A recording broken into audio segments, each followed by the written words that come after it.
Boa noite, pessoal. Vamos dar início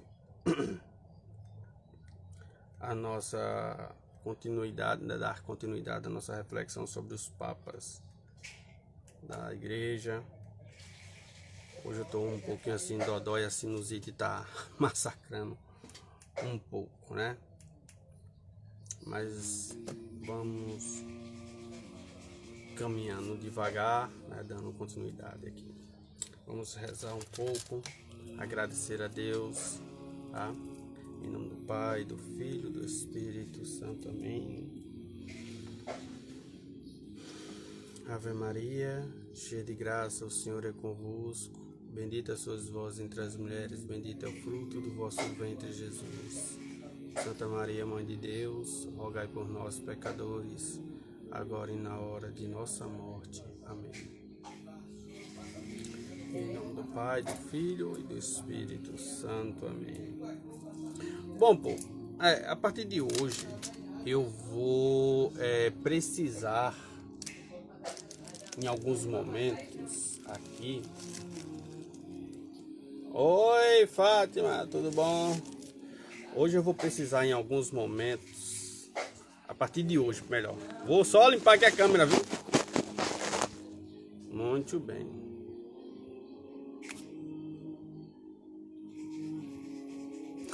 A partir de hoje, em alguns momentos, eu vou precisar fazer uma leitura, né? A história dos papas agora já começa a se tornar uma coisa mais complexa, tá? Então, a partir de hoje, vamos ter alguns assuntos importantes aí, né? E é bom você ter uma canetinha para começar a anotar aí algumas situações importantes, tá? Se eu não estiver errado, hoje nós vamos começar do Papa Silvestre I. Nós vimos Eusébio, Melquíades. Eu falei de Eusébio, que teve um pontificado excessivamente curto, né? Um pontificado muito pequenininho. Melquíades, outro papa africano, né? Teve a problemática porque parece que ele nasceu na África, veio para Roma, então não teve a nacionalidade original dele reconhecida, então ele era romano. Tem toda essa problemática com o Papa Melquíades aí. Bom, hoje oficialmente vamos começar com o Papa Silvestre I. O pontificado do Papa Silvestre I foi de quase 22 anos, tá? Durante os quais Constantino era imperador. Gente, esse é um pontificado importante para a igreja. Eu vou demorar um pouquinho nele, porque, veja bem, é o pontificado que basicamente já começa com o reinado, né, o imperador Constantino.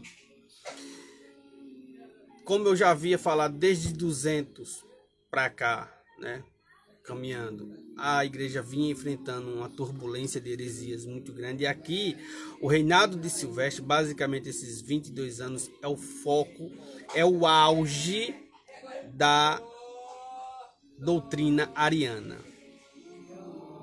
Tá? É o auge da doutrina ariana. Então foi um pontificado muito complicado, é um pontificado muito difícil. Eu particularmente, sou muito assim suspeito de falar do Papa Silvestre, porque Constantino era o imperador. Ele tinha oficializado a religião cristã, então meio que ele tinha tomado, podemos dizer assim, a rédea jurídica da igreja. Então ele convocava concílio. A gente vai ver aqui agora, eu vou dar uma lida para que vocês vejam. Então, o Papa Silvestre enfrentou muitas dificuldades mesmo. Já um Papa também de uma certa idade, já realmente um ancião. É complicado, foram 22 anos de luta, de vai e volta, vai e vem com a heresia ariana. O que é a heresia ariana? Olha, gente, num linguajar mais simples, mais fácil de você compreender. Ou seja, a heresia ariana, ela é contraposta com o nosso credo. Quando nós dizemos consubstancial ao Pai. Quando nós dizemos esta palavra no credo, então, o que acontece? Nós estamos dizendo que Jesus Cristo ele é da mesma substância de Deus. Ele é da mesma substância de Deus. E os arianos não. Os arianos dizem que Jesus Cristo ele é uma criatura maior, mas que não é o Filho de Deus. E isso foi uma problemática teológica dentro da igreja, gente, terrível, gigantesca. Quem estudou um pouquinho comigo, história da igreja, nós passamos por isso, nós vimos uma situação, só que agora nós vimos a situação histórica, né? Agora vamos ver um pouco a situação do Papa. O Papa da época, que era o Papa Silvestre I, ficou, como a gente costuma dizer, numa saia justa. Um Papa já de certa idade, e é complicado, é muito complicado, muito. Olha, de 314 basicamente, até a chegada de 381, o Concílio de Constantinopla, foi uma verdadeira guerra dentro da igreja contra o arianismo. A verdade é essa. Um conflito constante, né? Então, como eu já tinha falado, o Papa Silvestre, ele vai ter aí quase 22 anos de pontificado, né? À frente da igreja. Já na época do imperador Constantino, Constantino, ele convoca o concílio especial com 130 bispos em Arles, em agosto de 314, para ouvir outro apelos dos donatistas que contestavam a sagração de Ceciliano como bispo de Cartago. Então, quer dizer, a gente vê que os problemas passaram da mão do Papa para o imperador. Agora era o imperador que tomava postura, né? Complicado, bem complicado isso, né? Mas vamos lá. Silvestre enviou 2 presbíteros e 2 diáconos para representá-lo, tá? No concílio. Este lhe transmitiu suas decisões em uma carta que reconhecia a primazia de Silvestre como Papa, né, sobre o Ocidente, tá? E pediu-lhe que transmitisse as decisões às outras igrejas. Então, o que acontece? Constantino foi lá, resolveu o problema e chegou lá no Papa e disse: pronto, tá tudo resolvido, filho. Agora você comunica aí às igrejas a decisão. O negócio estava meio assim. Também no pontificado de Silvestre realizou-se o concílio de Nicéia. Aqui começa a problemática, né? A residência de verão do imperador, em 325 de julho. Em julho de 325, o primeiro concílio ecumênico na presença de 250 bispos. Foi o concílio que definiu pela primeira vez a divindade de Jesus Cristo, ensinando que ele é da mesma natureza, ou seja, ele é da mesma substância de Deus Pai. Homoousios. A palavra grega é essa, até porque é um pouquinho complicada de se pronunciar. Esta afirmativa do credo niceno vai contra os arianos, que afirmavam que Jesus Cristo a maior das criaturas, mas não igual a Deus. Então está aqui a síntese, podemos dizer, da doutrina ariana, é essa.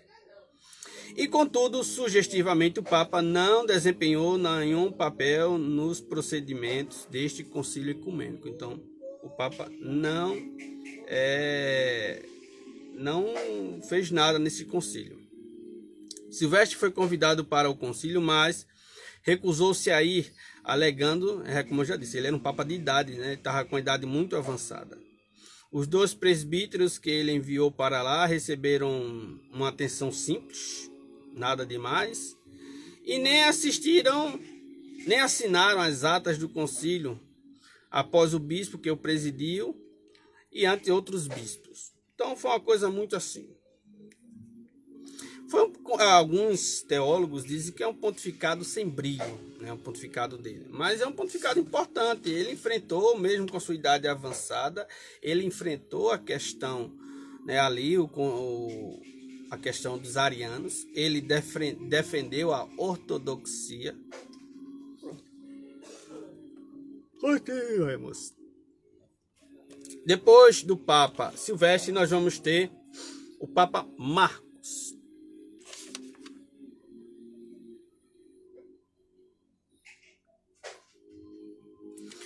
O Papa Marcos, ele é um Papa também, é outro Papa breve, né? Ele é eleito Papa em 18 de janeiro, tá? E ele teve sua morte em 7 de outubro do mesmo ano. Ele foi eleito em 18 de janeiro de 336 e teve sua morte em 7 de outubro de 336. Durante um pontificado extremamente breve, Marcos viu a corrente virar-se fortemente contra os ensinamentos ortodoxos do Concílio de Nicéia. Olha, é problemático. Então, o pontificado de Marcos, ele é uma continuidade de Silvestre, só que agora a então corrente ariana, que não tinha força, ela agora ganhou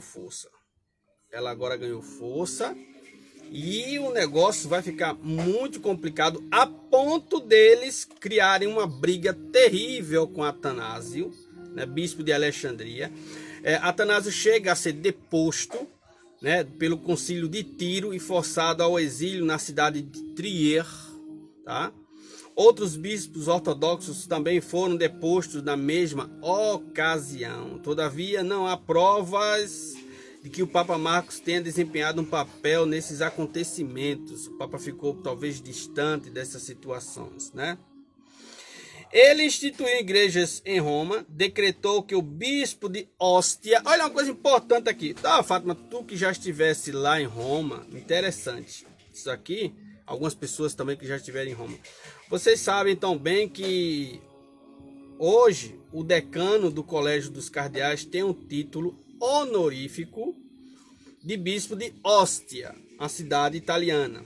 Pois bem, esta cidade, ela recebeu esse título honorífico do Papa Marcos em 336, né? Seria o primeiro dos 3 consagrantes do bispo de Roma. Hoje o decano, né, do Colégio de Cardeais tem o título honorífico de bispo de Ostia.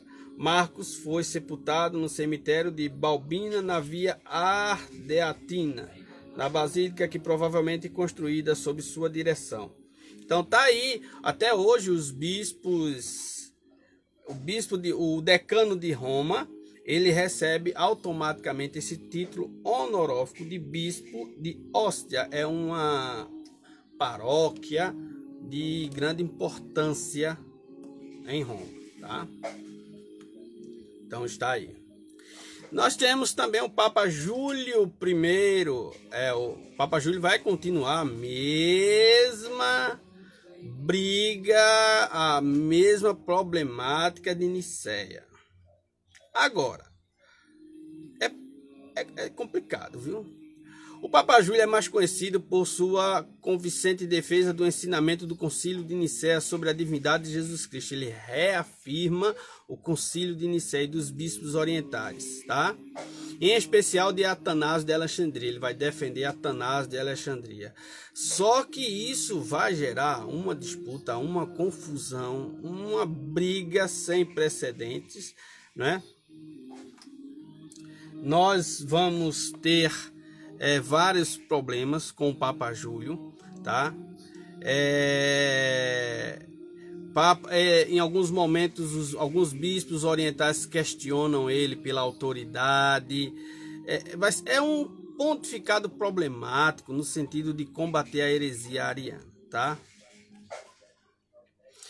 Só que no meio desta confusão toda, quando as coisas já estavam num certo patamar muito elevado, então o Papa Júlio pediu aos 2 imperadores na época, Roma ela passou a ser dividida, passou a ter 2 imperadores, né? Para convocar um concílio geral do Oriente e do Ocidente em Sárdia, atual Sofia, Bulgária, em 343. Porém, o próprio Júlio não compareceu ao concílio. Os orientais, porém, retiraram-se quando os bispos ocidentais insistiram na presença de Atanásio e outros bispos que haviam sido depostos no Oriente, sob a presidência de Ócio. Era um bispo da época, tá? o concílio prosseguiu sem eles, reafirmando a validade, a pretensão de Atanásio à sede de Alexandria e ratificando o ensinamento do concílio de Nicéia ao proibir o uso da linguagem ariana. O concílio também tomou providências para que os bispos condenados ou depostos por sínodos provinciais apelassem a Roma, a fim de reverenciar a memória do bendito Pedro. Na bem da verdade é que também nós não temos muitos detalhes, né? Os detalhes são também muito pouco da vida do Papa Júlio. Apenas de que foi um bom cristão e que combateu a heresia ariana, né? E é isso, meu povo. Ele não consta do martiriológio, assim como Marcos e assim também como o nosso querido Silvestre I. Nenhum dos três consta do martiriológio da igreja, certo? O pontificado de Júlio é de 6 de fevereiro de 337 a 12 de abril de 352, tá? Então é isso aí, meu povo.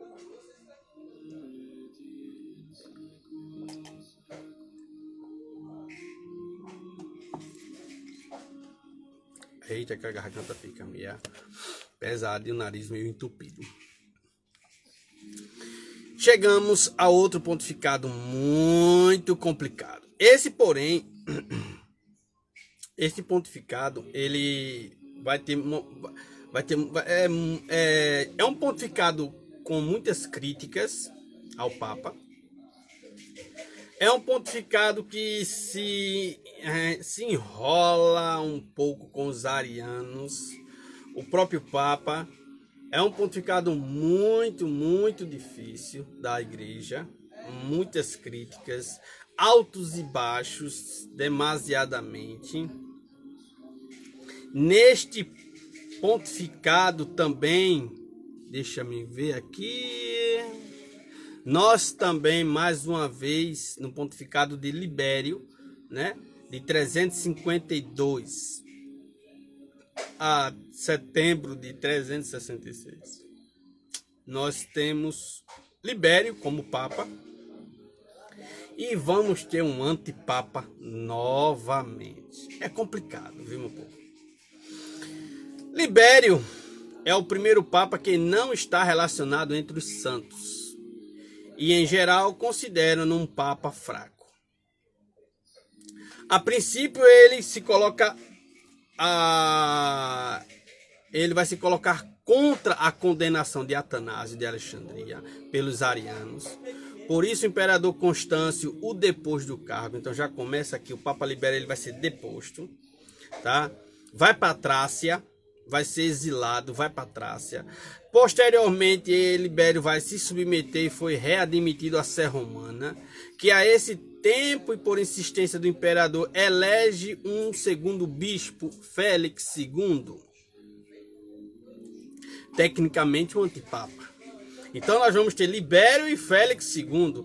Em alguns momentos da história dos papas se subtrai Libério e se deixa Félix II. Mas a correção dos últimos anos para cá testifica Libério como papa e Félix como antipapa, tá? Libério foi eleito papa quando os bispos pró-arianos gozavam de uma posição dominante do Oriente e quando o imperador pró-ariano Constâncio II, agora imperador único, pressionava cada vez mais os bispos ocidentais para se unirem à condenação de Atanásio pelo concílio de Tiro. Então, a luta dentro da igreja. A gente é muito bom, olha, é importante a gente ressaltar, infelizmente, esses conflitos dentro da nossa igreja, dentro da nossa fé, por conta de heresias.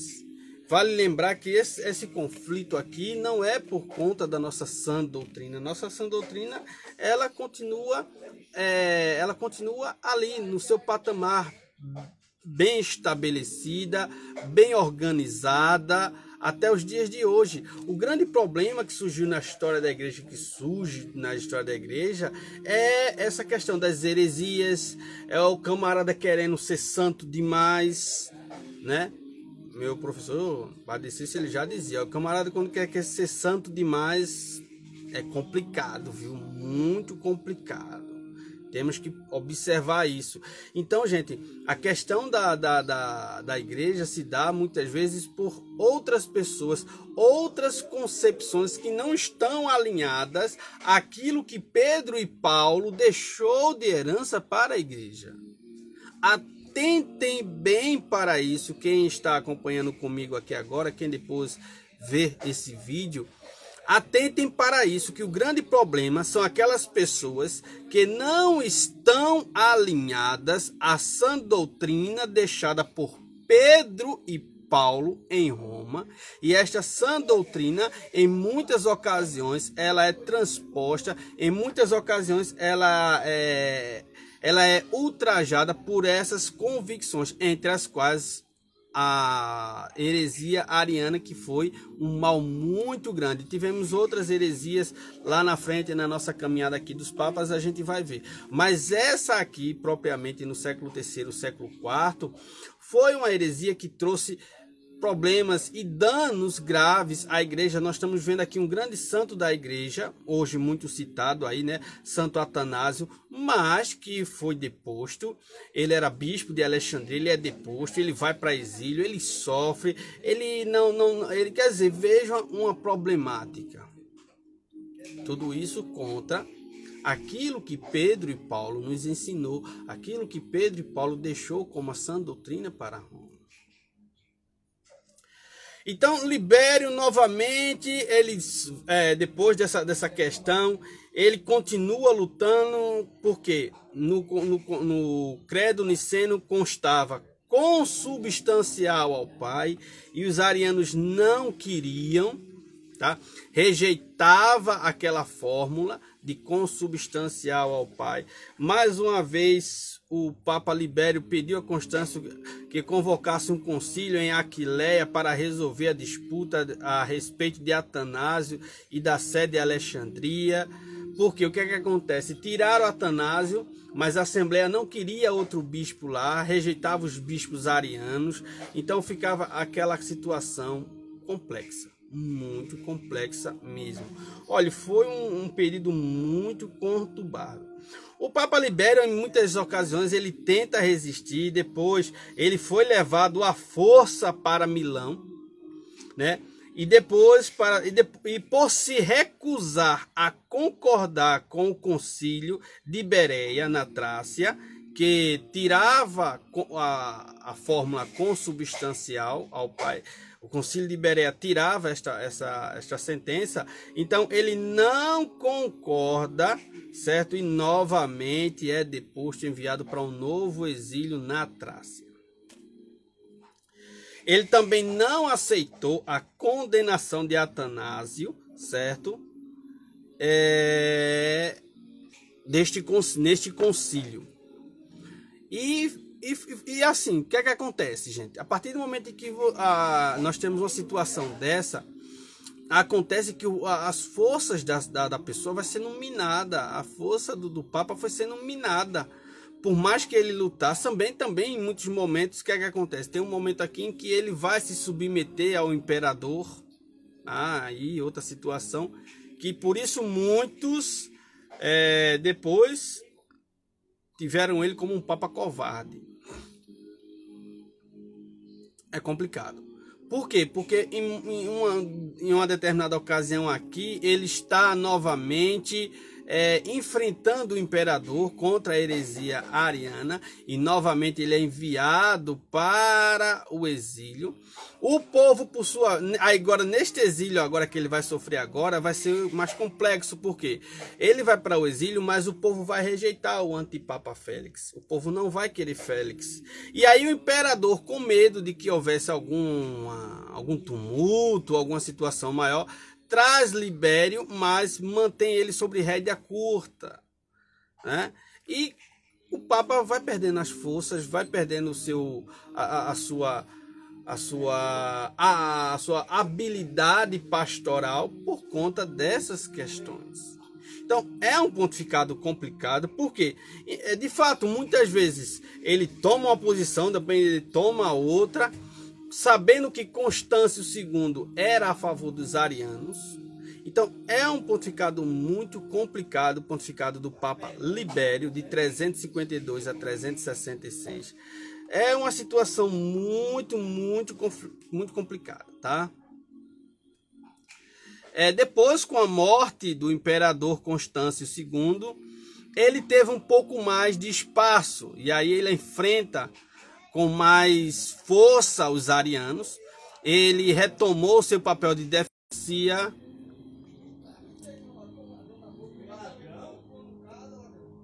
tá? Que era o credo niceno. Beleza? Isso mesmo, ele vai retomar a sua força lá contra os arianos.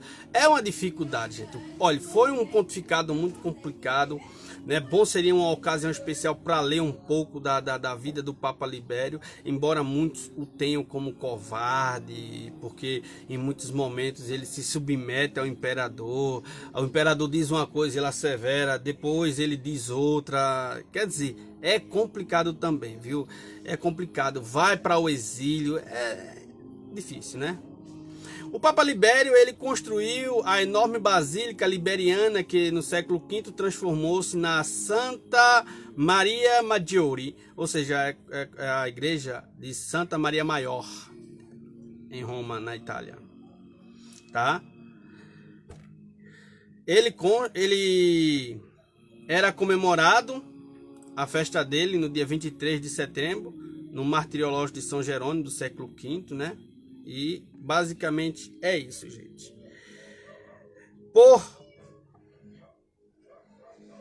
Por uma grande ironia, o Papa morreu, mas o antipapa continua ali. Embora esse antipapa, Félix II, ele vai se retirar depois para uma região, vai para uma área isolada, e nós não vamos ter mais notícias dele. E a situação fica assim. Então, gente, é um pontificado difícil, pontificado do Papa Libério, na luta contra a heresia ariana, na defesa de Atanásio de Alexandria, que era um santo da igreja. É uma dificuldade muito grande, tá? É indas e vindas, ora o Papa afirma, depois o Papa é obrigado a não afirmar, e é um rolo danado. Foi um pontificado aí complicado, o do Papa Libério. Eu diria até mais complicado do que o de Félix. Não, de Félix não. Mais complicado que o de Silvestre, isso. Silvestre I. Tá? E aí chegamos a 366. 1º de outubro de 366. É eleito Papa Dámaso I. Um dos mais dinâmicos defensores do primado de Roma na igreja primitiva. Dámaso incentivou os cultos aos mártires, restaurando e decorando seus túmulos com inscrições, epitáfios, né? É um papa que vem realmente com uma força muito grande, a força que Libério não teve. Dámaso vem com a força, já se coloca contra a heresia ariana, já empurrou, como a gente costuma dizer, já empurrou os dois pés ali na heresia ariana, então vem com muita força, beleza? No passado, o Papa Dámaso, ele foi um diácono e serviu, né, ao antipapa Félix, na ausência do Papa Libério. Ele era o diácono do Papa Félix II, tá? O Papa Dámaso tem se eu for ler aqui é muita coisa, né? Muita coisa. Mas assim, eu separei aqui alguns pontos. Ele foi um papa muito importante na restauração, na força da igreja, principalmente contra a heresia ariana, tá certo? Ele teve grandes documentos, editos que ele dirigiu à igreja, tá? É significativo que embora poucos papas na história tenham feito ele fez muitas reivindicações, foi muito intransigente em defesa do primado papal. O próprio Dámaso não participou do concílio realizado em Constantinopla em 381, que definiu a divindade do Espírito Santo. O terceiro cânon desse concílio pois o bispo de Constantinopla, a Nova Roma, abaixo só do bispo de Roma, tá? Então, neste concílio de 381, eu até já falava em outras ocasiões, falava quando a gente foi a live da Santíssima Trindade, quando eu falava que foi nesse concílio que surge, que é realmente estruturado o nosso credo constantinapolitano, niceno-constantinapolitano, tá? Então, o nosso credo ele é basicamente formulado aqui, mas não teve a presença do Papa. Oficialmente Damaso ele não participa aqui, até porque o imperador dessa época era Teodósio, tá? Então Teodósio também foi muito rígido contra a heresia, então foi um Damaso de um lado no aspecto religioso e Teodósio do outro ali na sua autoridade. Ambos caminharam o mesmo caminho contra a heresia e delegaram à igreja este concílio que nos trouxe o credo niceno-constantinapolitano. Foi um papa muito bom, um papa muito enérgico, um papa que reivindicava muito a autoridade papal diante dos seus bispos e presbíteros, certo? Deixa eu ver aqui, tem uma situação aqui, né? Damaso foi incansável no apoio ao primado de Roma, referindo-se a ela muitas vezes como a sé apostólica. Então, o Papa Damaso ele é o primeiro a usar esta palavra sé apostólica e insistindo que o teste da ortodoxia de um credo é a aprovação papal. Embora as reivindicações de Constantinopla fossem baseadas em decisões sinodais e considerações políticas que tinha, né, na obra, né, as do primado romano feitas por Damaso baseavam-se exclusivamente no fator de ser sucessor direto de Pedro e herdeiro legítimo das promessas de Cristo especificadas em Mateus capítulo 16, versículo 18, onde ele diz: Tu és Pedro. Então, sobre toda esta ortodoxia católica, Damaso ele foi enfático, ele lutou ali pela sua autoridade de papa, né? Claro que ele não ia enfrentar o imperador da época de maneira nenhuma, beleza? Mas ele enfrenta basicamente ali ele se coloca diretamente como o líder da igreja católica, tá? Ele se colocou ali realmente como o líder, tá? Fez reivindicações, trabalhou, então foi um papa muito ativo. Existem algumas coisas que eu não vou falar aqui agora, mas algumas pessoas consideraram ele um papa antipático, arrogante. Bom, gente, questões de história, questões de historiadores, né? A gente eu acho que são questões isso que talvez não somem, nem no sentido de que ele foi um papa que defendeu a doutrina da igreja, que foi um papa que se colocou à frente da igreja mesmo, como a gente costuma dizer, ele deu a cara a tapa na igreja. Então é isso. E aí chegamos ao Papa Cirício. O Papa Cirício. Quem foi este Papa? Este Papa é importante para a igreja, viu? Muito importante, o Papa Cirício, tá? É muito importante este Papa. Oi, Maria Eduarda. Foi o primeiro Papa a publicar decretais, isto é, diretrizes legalmente obrigatórias, formuladas no estilo dos editos imperiais. Olha aí, meu povo, todo mundo marcando. Quem foi o primeiro Papa a escrever decretais dentro da igreja, ou seja, um documento dentro da igreja, como uma doutrina a ser seguida, como uma norma? Então, este Papa foi o Papa Cirício. Este Papa, ele é de 384 a 399, tá? Eu disse a época de Damaso para vocês, Papa Damaso. Damaso é de 366 a 384, tá? E Cirício, ele é de 384 a 399, o nosso querido Papa Damaso. Papa Cirício. Este Papa, ele é o primeiro a publicar decretais, como eu já li aqui, tá? O decretal mais antigo ainda existente, datada de 11 de fevereiro de 385, foi dirigida a Imério, bispo de Tarragona,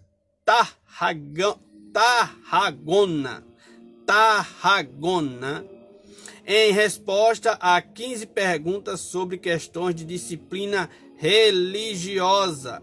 Começa com a afirmação de que o apóstolo Pedro está presente no bispo de Roma e então passa a propor diretrizes em itens como a readmissão de hereges à igreja. Eles não deviam ser rebatizados.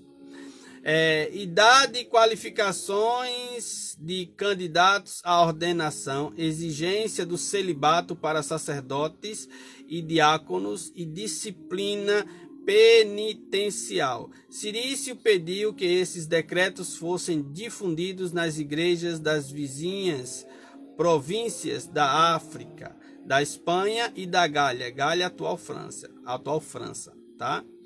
Em janeiro de 386, enviou 9 cânones aprovados por um sínodo romano a diversas igrejas da África e de outras partes, nos quais especificava que nenhum bispo devia ser sagrado sem o conhecimento da Santa Sé Apostólica, nem por um único consagrante. Então tá aqui, gente, normativas importantes para a nossa igreja que vem do Papa Cirício. Acredito que na próxima live, um pouquinho melhor da cabeça, eu vou falar um pouquinho sobre a questão do celibato, porque o celibato ele era uma coisa que não era uma coisa tão... Não era uma obrigatoriedade, podemos dizer, tá? Depois é que ele vai passar a se tornar uma obrigatoriedade. A gente vai ver uma situação agora aqui, vocês vão ficar aí, né?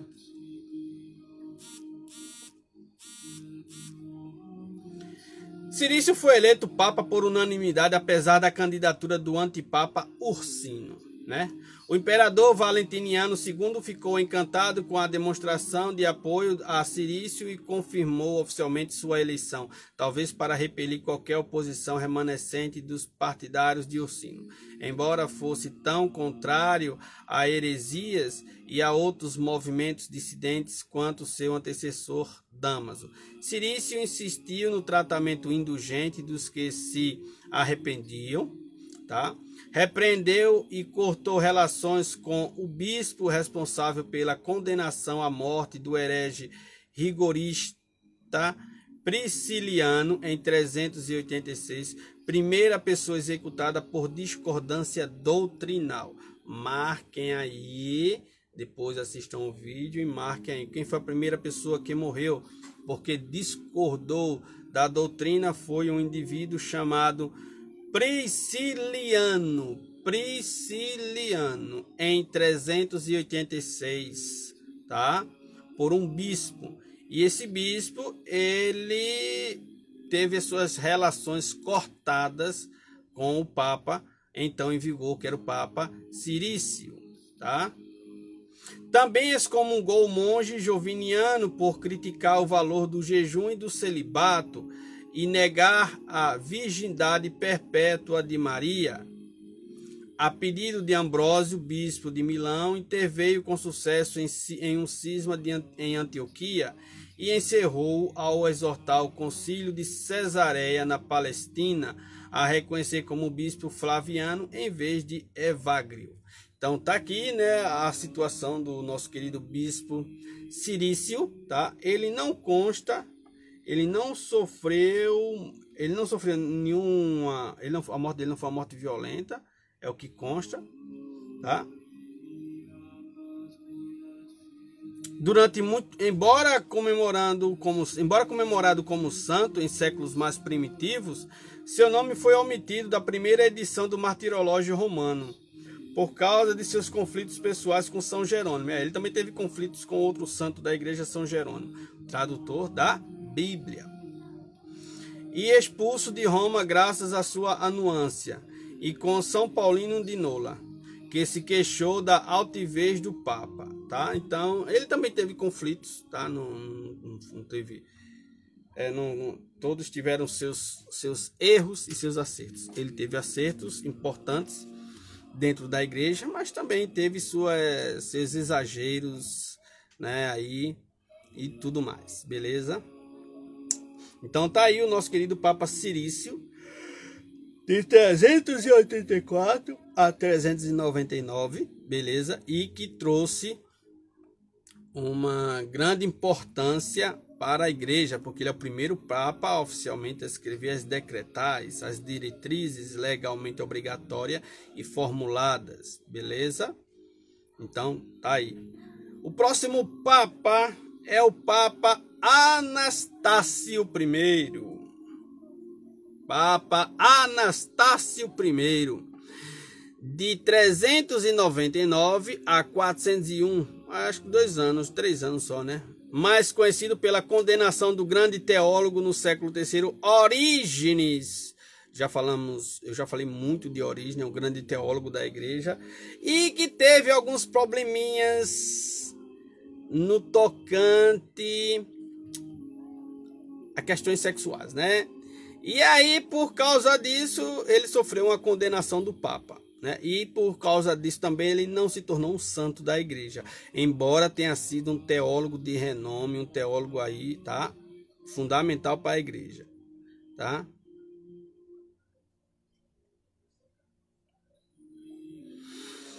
E seu pontificado é tranquilo, sem muitas situações, tá? Ele, Anastácio I, foi também pai de seu sucessor, Inocêncio I.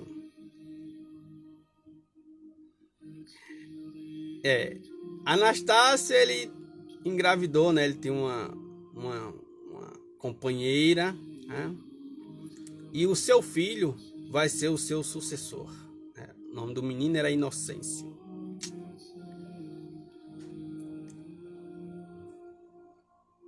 Então, muita gente gostava muito de Anastácio pela sua posição. Ele não era tão indulgente quanto o Papa Cirício. São Jerônimo gostava muito dele, tá?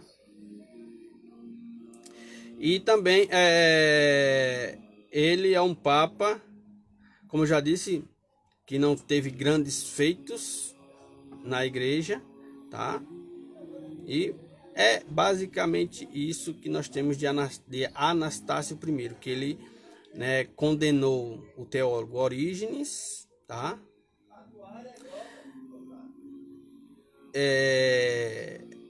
Teve uma boa amizade com São Jerônimo e pronto, é isso. Assim, também tem aqui, né? Ele exortou todos os bispos a continuar a luta contra a heresia donatista. Ele continua, ele foi muito enfático, ele não abriu mão do combate às heresias, né? Então, nesse sentido, ele foi um papa bem admirável, tá? É isso aí. Oficialmente, ele não consta do martiriológio.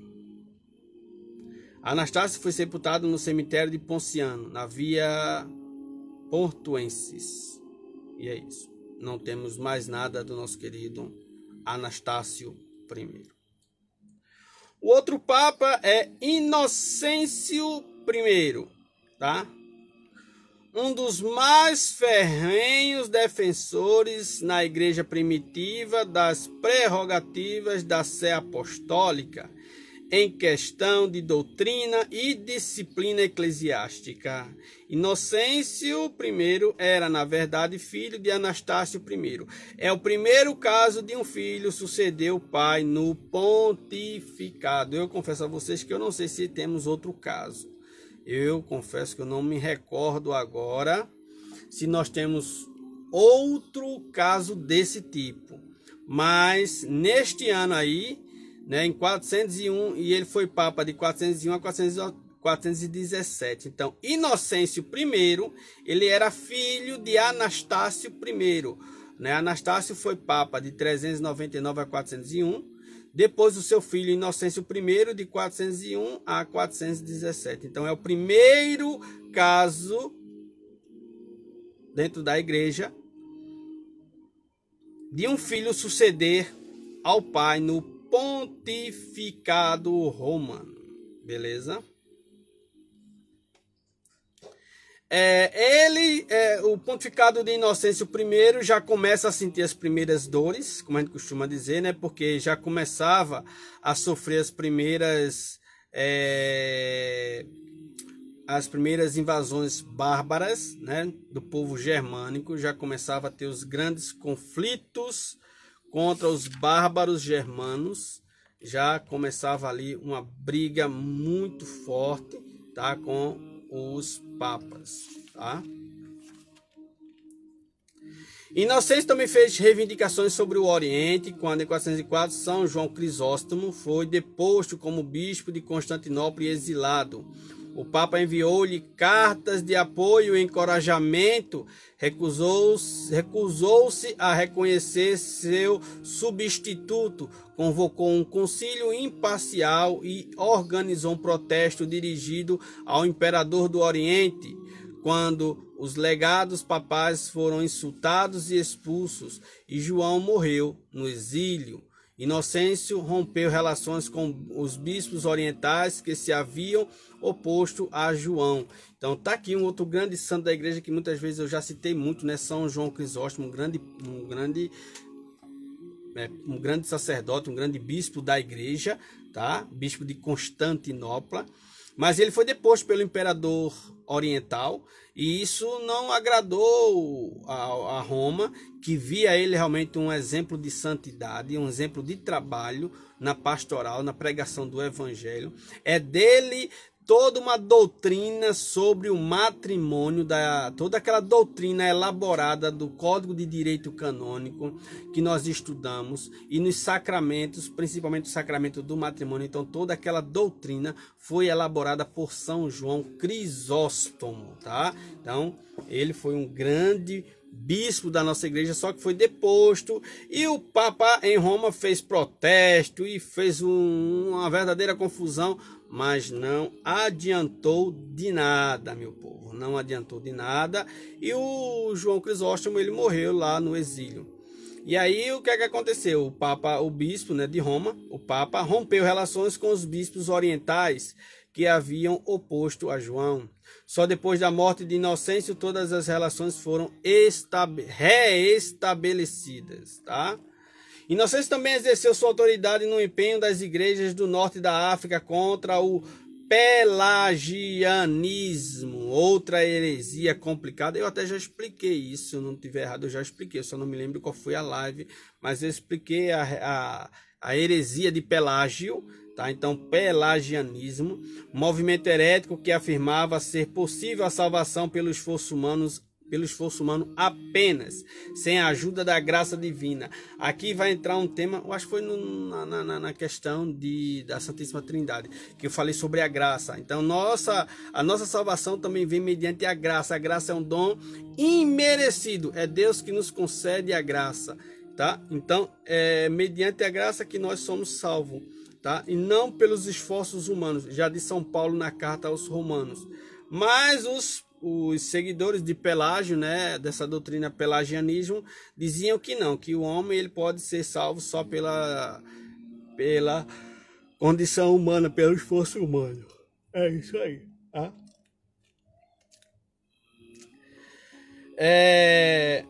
Foi também, quem estudou a história da igreja comigo, no caso Fátima, Mandita, as meninas, né? Foi no pontificado de Inocêncio I que a gente vai ver o primeiro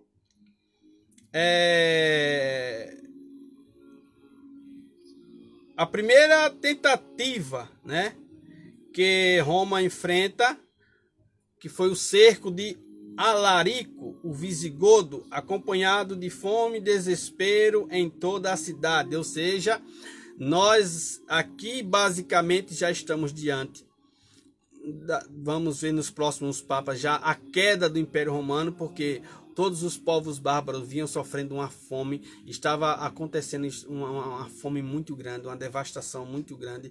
Então os povos bárbaros desceram com toda a sua força, né? Quem viu a história da igreja estava mostrando os visigodos, os ostrogodos e toda aquele povo bárbaro. Eles descem em direção a Roma, desesperado, com fome e tudo mais, e pega uma Roma, vai encontrar uma Roma enfraquecida, tá?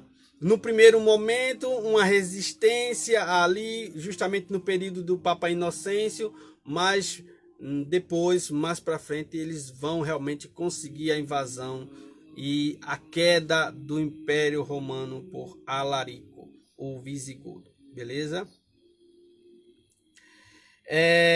Aí o que acontece? O Papa envia uma comissão para falar com o Imperador Honório em Ravenna a fim de conseguir uma trégua, né? Mas fracassou. E foi isso, meu povo. Então, nosso querido Inocêncio foi enterrado junto ao seu pai, Anastácio, beleza? No cemitério de Portuenses, beleza? E é isso aí, gente. Por hoje, nós vamos ficar aqui, tá?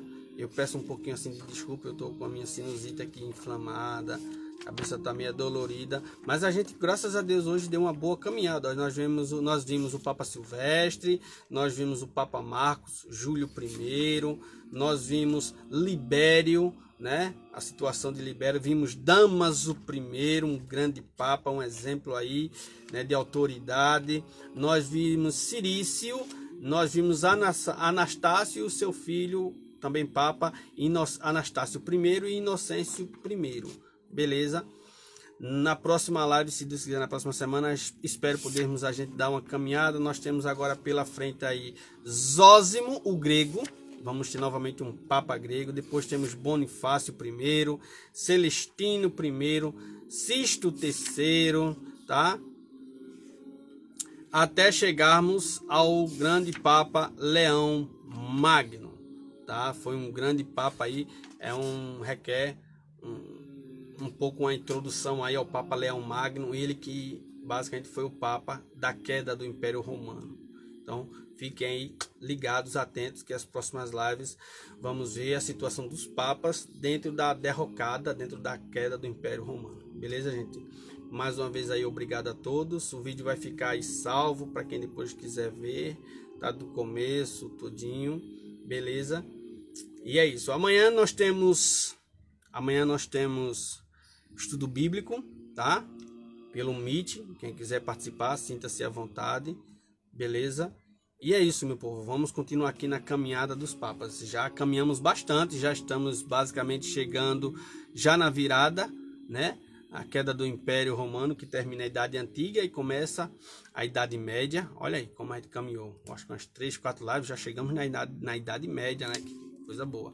Vamos continuar assim nesse pique. Mas como eu falava e reafirmo, em alguns momentos eu vou precisar dar uma lida na história do Papa para você para você ter uma melhor compreensão do contexto, da situação.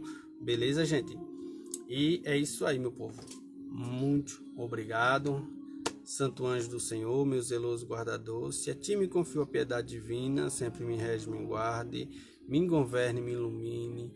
Amém. Em nome do Pai, do Filho e do Espírito Santo. Amém. Obrigado, meu povo. Boa noite a todos. Até a próxima, se Deus quiser.